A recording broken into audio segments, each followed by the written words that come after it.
Domani pomeriggio chiederò al dottor Peratoner di incontrarlo. Le affermazioni che fa sono importanti ed è bene chiarire subito. L'assessore Riccardo Riccardi vuole vederci chiaro, non gli è piaciuta la lettera, la seconda da inizio pandemia, scritta dal presidente del sindacato degli anestesisti Alberto Peratoner a nome dei 350 anestesisti della regione. Perché io che con il dottor Peratoner ho avuto qualche occasione di incontro, scontro, ci siamo detti le cose che ci siamo detti. Io ho preso la macchina, sono andato nel suo ufficio.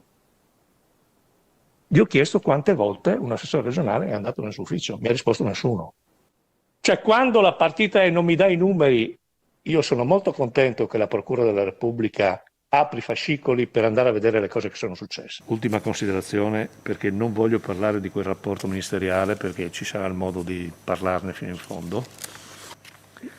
C'è solo una cosa di quel rapporto che non si è detta. Quel rapporto parla di clima, ma parla di clima quando va negli ospedali.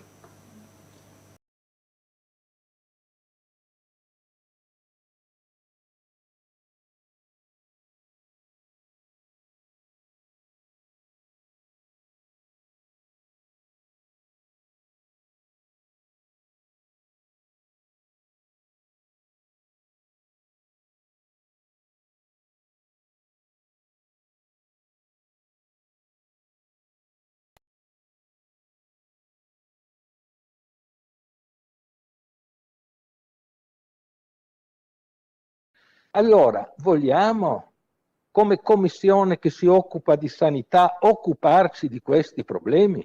O la commissione è semplicemente un paravento che deve semplicemente coprire tutta la polvere messa sotto il tappeto dall'esecutivo? Grazie. Quando si accusa la giunta regionale di mettere sotto il tappeto le cose, si fa un'affermazione grave. Quasi una persona su 10 morta per Covid in Italia è deceduta in Friuli Venezia Giulia. Il 10% è una percentuale molto alta se si pensa che la nostra regione ha appena il 2% della popolazione nazionale. Come tasso di letalità del virus, ovvero i decessi sul totale dei soggetti ammalati, siamo al quinto posto in Italia, ben oltre la media nazionale. Sorprende anche il dato sulla mortalità per milione di abitanti. La media regionale dell'ultima settimana è tripla rispetto a quella del resto del paese. Quella di Trieste è addirittura 8 volte quella nazionale. A Udine invece è in linea con il dato italiano.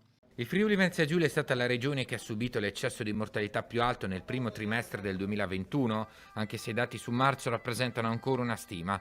L'elaborazione a cura del fisico Francesco Lucchetta prende in considerazione le ultime pubblicazioni di Istat. E le garantisco che lo stesso numero si può dire in maniera tre volte diversa in funzione da che parte lo leggi e come le interpreti. Io non credo che qui nessuno racconti storie diverse dalla verità, questa è la mia opinione e su questo continuo ad essere convinto. Buonasera dal TG del Friuli Venezia Giulia. Dunque la nostra regione resta quella con la più alta incidenza di positivi al Covid, addirittura il doppio della media nazionale. A Trieste gli operatori sanitari contagiati superano il 30% del totale degli infetti, il triplo della media italiana, una fiammata a cui hanno contribuito le case di riposo.